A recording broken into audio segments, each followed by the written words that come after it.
Avant de plonger dans cette histoire incroyable, pensez à vous abonner à la chaîne et à activer la cloche. Ici, chaque récit a quelque chose à dire, et vous ne voudrez pas en manquer un seul.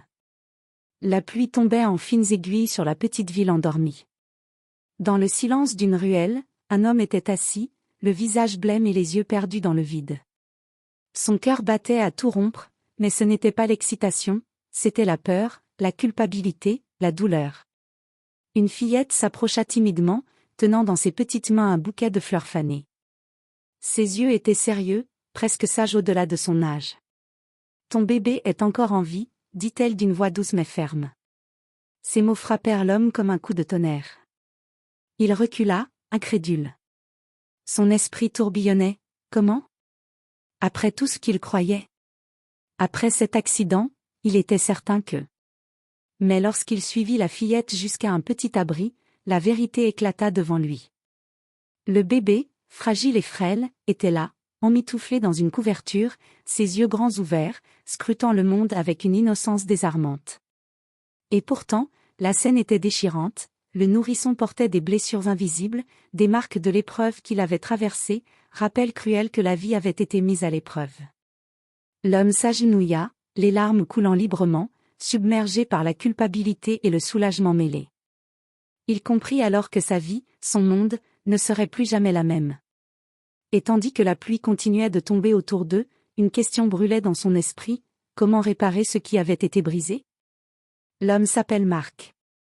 Depuis des semaines, il vivait dans un tourbillon de regrets et de cauchemars, incapable de croire que son monde venait de s'écrouler. La pluie glaciale ruisselait sur son visage, mais il ne sentait rien. Son esprit était ailleurs, prisonnier de l'angoisse et du désespoir. Quand la fillette l'avait trouvé, elle ne parlait pas beaucoup, mais ses yeux brillaient d'une détermination inhabituelle pour son âge. « Suis-moi », avait-elle murmuré, et Marc l'avait suivie sans un mot, comme hypnotisé. Ils arrivèrent devant un petit abri délabré, à peine visible entre deux immeubles. Et là, posé sur une couverture humide, le bébé dormait. Il était petit, frêle, mais vivant. Marc sentit son cœur exploser de soulagement et de douleur. Il s'agenouilla, tremblant, incapable de prononcer un mot. La fillette s'approcha et lui tendit une petite main. « Il a besoin de toi », dit-elle simplement. Marc sentit une vague de culpabilité le submerger. Comment avait-il pu croire qu'il l'avait perdu ? Comment avait-il pu tourner le dos à la seule chose qui comptait ? Alors qu'il prenait le bébé dans ses bras, il remarqua quelque chose qui le glaça. De légères traces sur son petit corps, des marques de négligence, des bleus à peine visibles mais inquiétants.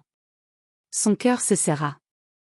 La fillette le regarda droit dans les yeux et dit « Tu dois le protéger. Personne d'autre ne le fera. » Marc sentit une résolution nouvelle naître en lui. La douleur de la perte passée se mêlait à une promesse silencieuse, il ferait tout pour réparer ce qui avait été brisé. Mais dans le fond de son esprit, une question brûlait. Qui avait voulu lui faire du mal, et pourquoi le bébé avait-il été laissé seul ainsi ? C'était le début d'un voyage difficile, un voyage où chaque décision pourrait sauver ou détruire la vie de l'enfant qu'il venait tout juste de retrouver. Marc serrait le bébé contre lui, le cœur battant à tout rompre. La fillette, toujours silencieuse, semblait connaître le chemin par cœur. Ils arrivèrent devant une petite maison cachée derrière des haies épaisses. L'endroit avait l'air abandonné, mais quelque chose dans la lumière qui filtrait par les fenêtres indiquait qu'il y avait quelqu'un à l'intérieur. « Qui es-tu » demanda Marc, sa voix tremblante, les yeux rivés sur la petite fille. « Je m'appelle Lina » répondit-elle simplement. « Et toi, tu es son père. » Ces mots frappèrent Marc comme un éclair. Il avait toujours cru que la fillette n'était qu'une enfant qu'il avait trouvée par hasard, mais la certitude dans sa voix ne laissait aucun doute. Elle savait quelque chose que lui ignorait. À l'intérieur, une femme aux yeux fatigués mais doux se tenait près d'une couverture où le bébé reposait encore. Elle leva les yeux et sourit faiblement. « Je savais que tu viendrais, Marc. Il a été protégé, mais pas sans mal. » Marc sentit son cœur se serrer. La vérité commençait à se dessiner, son bébé n'avait pas été perdu par accident. Quelqu'un avait voulu l'écarter de lui, le mettre en danger. Les marques sur son corps n'étaient pas seulement le résultat d'une négligence, elles étaient un avertissement, un message cruel. Lina s'approcha et murmura Il y a des gens qui ne veulent pas que tu saches qu'il est vivant, tu dois être très prudent. Mark, pour la première fois depuis des semaines, sentit la peur se mêler à une détermination féroce. Il caressa doucement le visage du bébé et se promit, « Je le protégerai, coûte que coûte.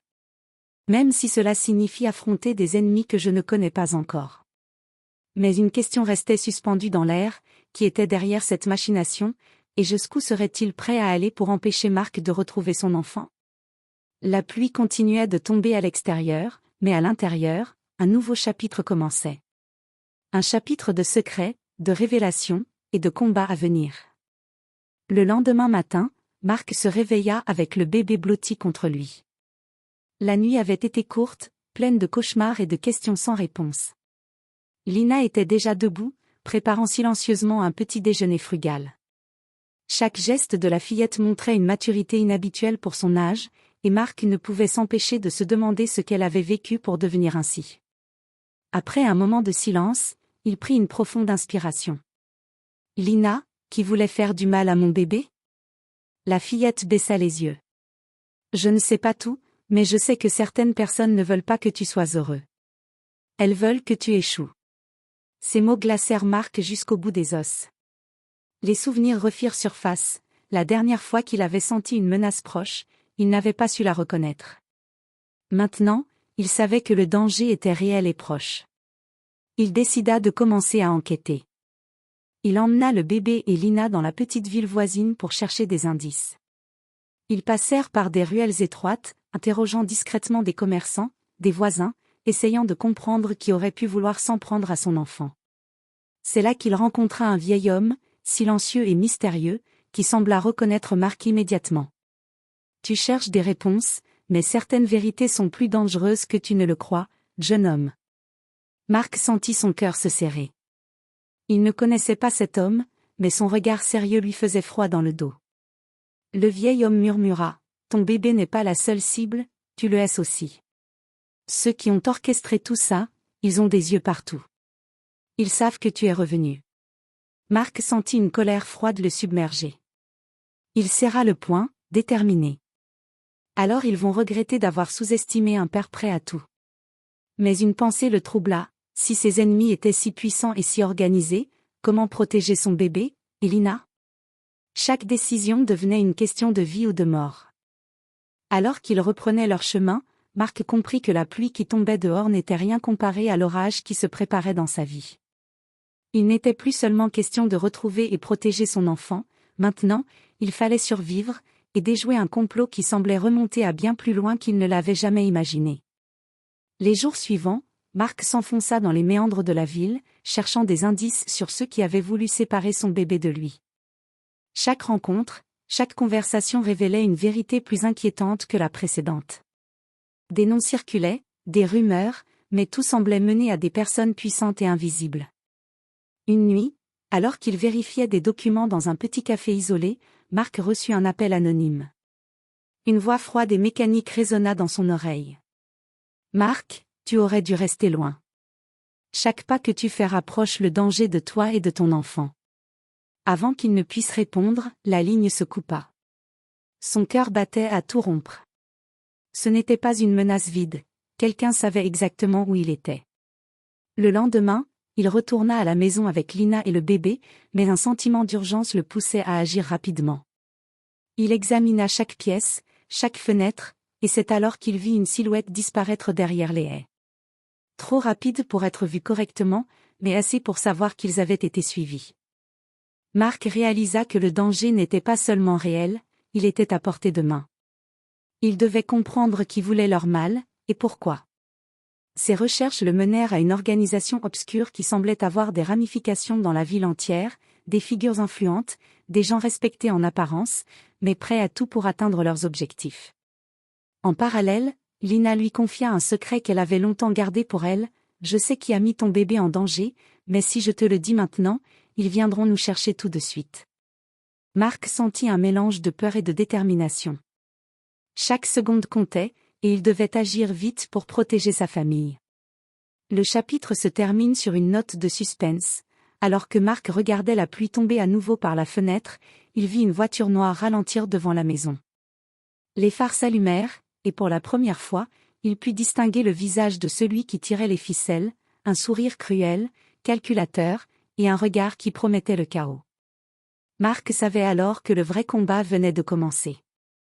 Le bébé, Lina, et lui-même étaient désormais plongés au cœur d'une tempête qu'aucun d'eux n'aurait pu imaginer. La nuit était tombée sur la ville, et la pluie battante semblait refléter le chaos dans le cœur de Marc.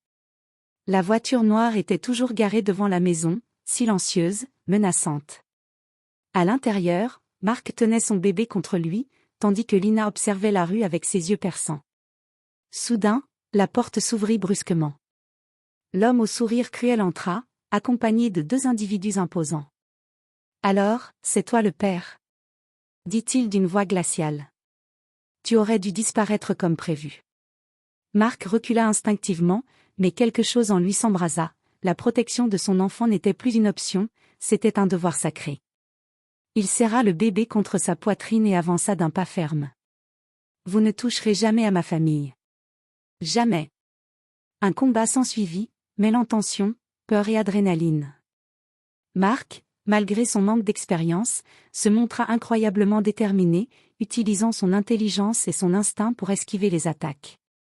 Lina, courageuse, apporta son aide en alertant Marc à chaque mouvement des assaillants. Au moment critique, le sourire cruel de l'ennemi disparut.